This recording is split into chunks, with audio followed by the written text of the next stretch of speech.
For today's recipe, tayo ay magluluto ng sinangag para sa ating tanghalian. At dahil nga may natira kagabi na kanin, kaya ito lulutuin natin.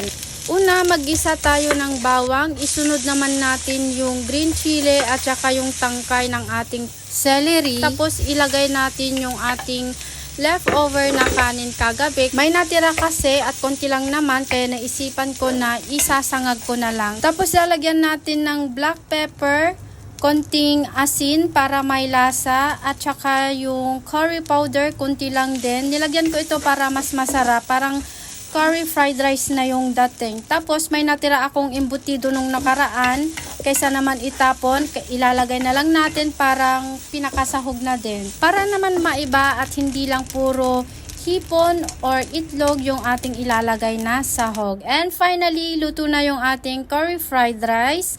So, titikman na natin kung ano yung lasa ng ating niluto.